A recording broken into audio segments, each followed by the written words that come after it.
I note the member for Vaucluse is here in the chamber, and she was leading on behalf of the opposition. And I quote from her speech that she said, "I highlight that the approach to promote active transport and public activation is bipartisan." I know the member for Vaucluse is here for her first term, but I believe to actually complete that sentence, we should also add the words, "as long as the upgrades and activation occur in coalition seats."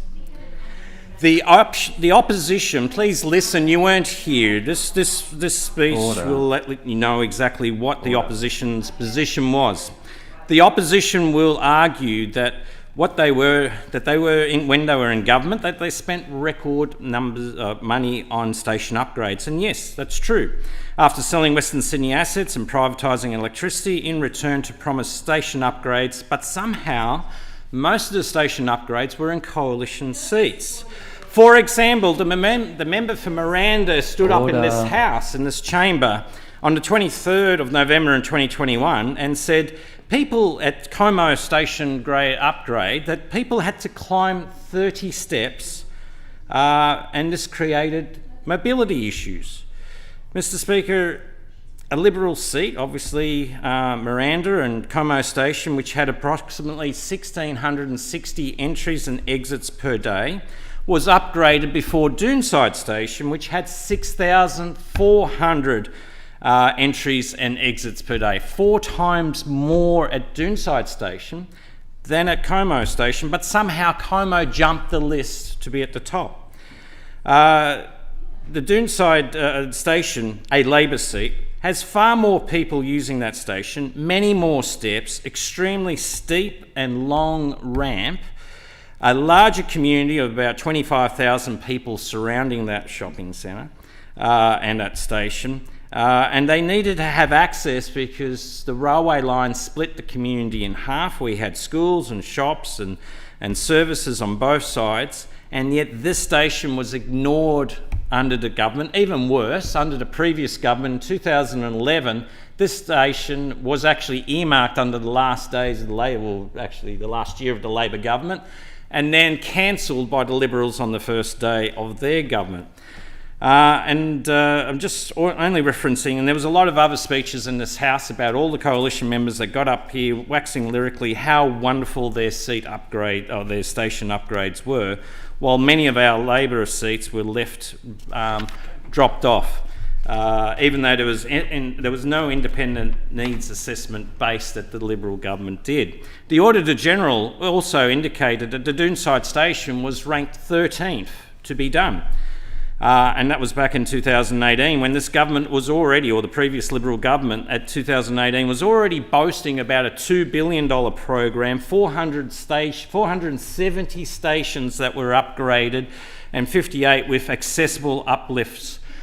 How wonderful is that? But the stations in need, and the member for Vaucluse won't bother to listen. The members in the stations in need were actually dropped down the list. The member for Miranda also discussed in her speech that there was extensive community consultation that took place to design, and I quote, a unique tribute to Como and the honours the history and natural beauty of the suburb whilst remaining modern and sustainable.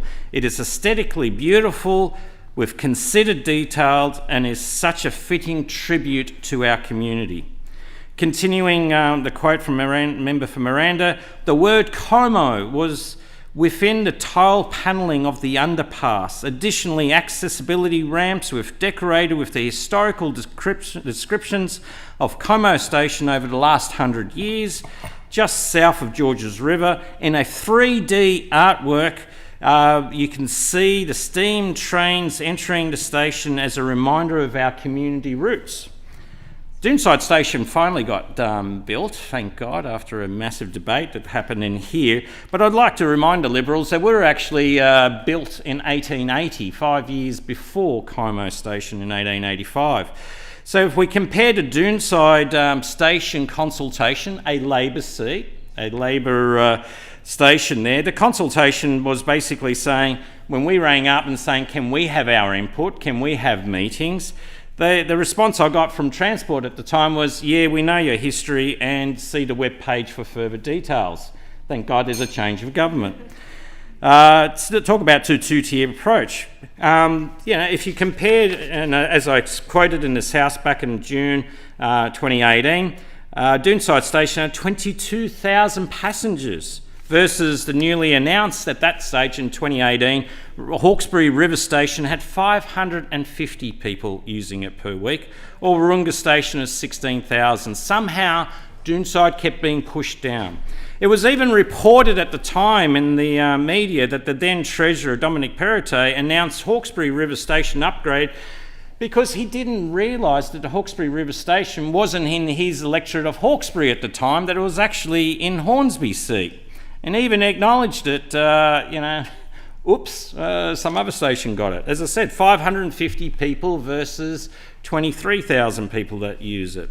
The people in Doonside were left stranded. And I note that actually after the member for Miranda gave her speech, the previous member for Vaucluse got up and said the lift created a sense of amenity, had such a practical impact on the elderly and young mums with strollers who traverse from the station platform all the way up to the buses and in between to the shops. Yes, I agree. But the priority of building stations ought to be based on need rather than coalition government reordering the list for political advantage. We should make them all accessible, but I do realise there's a budget that we have to deal with and go through the process. Mr Speaker, a handful of residents at Hawkesbury River Station or Como or at many other stations are deemed to be, under the previous Liberal governors, more important than the 25,000 residents of postcode 2767. 4 times more people use Doonside than Como. There was a petition in this place. We introduced 11,000 petition, and I know the current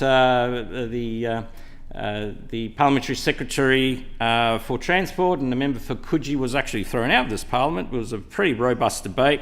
And I did notice that the Miranda MP at the time described the Liberal policy as a response that new future transport strategy will provide a... Point of order. Excuse me, Member for Blacktown. The member for Drummoyne rises on a point of order. Thank you, Mr Speaker. I've heard the member for Blacktown talk about the member for Miranda multiple times in this speech. If he wishes to speak about the member for Miranda, I'd ask him to do so by a substantive motion.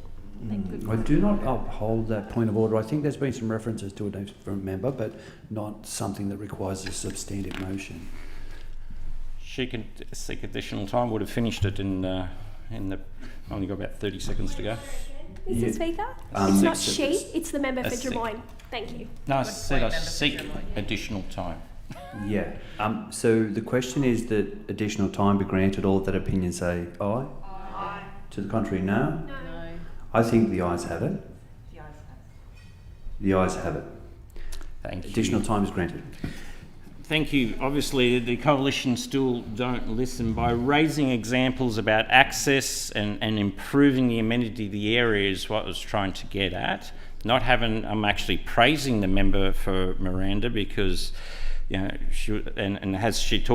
the member talked about her station upgrade, how the communication took place between the then Transport department with the local community. Why were other stations, when the upgrade took place, we had an off-the-shelf model that was presented.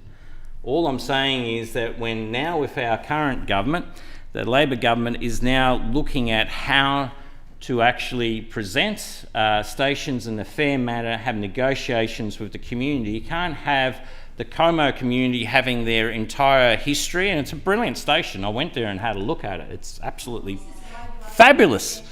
But unfortunately, other stations were left floundering, and it's our way that what we need to do to actually get to the stations and communicate with the local community to deliver the best outcomes for the community, for walkability, for using of the different transports. All communities should be treated equally in having their voice and their representation, and we shouldn't be excluded just because based on political seats, whatever people vote. And I hope that we, as a Labor government, won't do that to Liberal seats. I commend the bill to the House. Thank you.